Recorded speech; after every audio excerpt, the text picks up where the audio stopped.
I'm going to say something out loud that most parents are too scared to admit. My children are healing me, and they have no idea they're doing it. But before I can tell you how, I have to tell you what I lost. And that's the thing I've never said out loud on this channel. So stay with me. This one is definitely going somewhere. Let me tell you where I start from so you understand what my daughters are up against. I was given away once and almost again at 15. By the time I was a grown man, I had one skill sharpened above all others. I knew how to expect the exit. Every room I walked into, some part of me was already mapping the door. Every good thing, some part of me was already waiting for it to be taken back. You don't unlearn that with a book. You don't unlearn it with a breakthrough on a Tuesday. I know because I tried both. And then two children who didn't come from my body walked into my life. Now I want to say the thing people are scared to say. I don't call them my stepdaughters, and I never will. I hate that word. That word puts a distance in there that I don't feel and won't pretend to feel. I didn't stumble into these children, I chose them. And I've come to believe that the things we choose carry more weight than the things we simply handed. Blood is an accident. Choosing someone every single day, on the days that it's easy, the days that it's not, that's not an accident.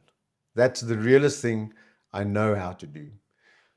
So when I tell you they're healing me, I'm not being sentimental. I'm being precise. But to understand why, you need to know the part I said I'd never said. Before these two came into my life, I lost twins. I'm not going to go into more detail. If you've been there, you already know. If you haven't, no amount of explaining can carry it across. But I'll tell you what I did. It taught me exactly what the empty chair looks like. It taught me what it cost to not get to stay with someone you were ready to stay with forever. So when these two came into my life, I didn't experience it as ordinary. I experienced it as being given back something that I had no right to expect. A second chance at the exact thing I lost. And when you've known that kind of loss and you're handed the opportunity again, you don't take it lightly. You hold it like you know what it's worth because you do. So here's how the healing actually happens. Not in the big moments, in the stupid, ordinary ones. One of them was telling me some long story, one of my kids, about her day. Nothing important. A friend, a thing at school, some detail. I've honestly forgotten. And halfway through it, she just climbed onto the couch next to me. She didn't ask, didn't check if it was okay, just assumed she was welcome. Assumed the spot next to me was hers. And something in my chest did something I wasn't ready for because I never assumed that. Not once in my whole childhood. I was always checking, always earning the spot, always making sure I was wanted before I got comfortable because I'd learned that being wanted was conditional and it could be taken back without notice. She doesn't know any of that. She thinks she's telling me just about her day. That's the healing. It comes disguised as normal. And because it's disguised as normal, it gets past the guard. Here's another thing, the bracing. For most of my life, when things got good, I got nervous. Real peace felt like the quiet before something. But you can't sustain that around your children who live entirely in the present. They don't brace, they wake up, and the day is just the day.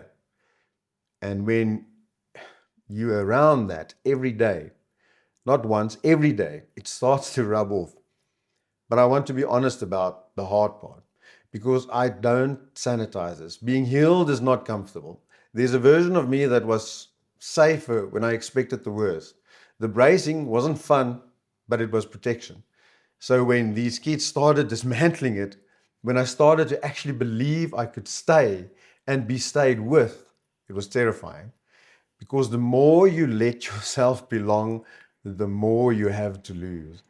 Guarding is lonely, but it's safe. Belonging is warm, and it's a risk. Every single day is a risk.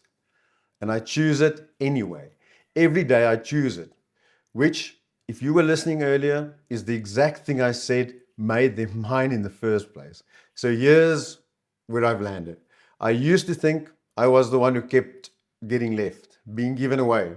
Then I lost the twins. And somewhere in there, I quietly decided the safest thing was to stop expecting anything at all.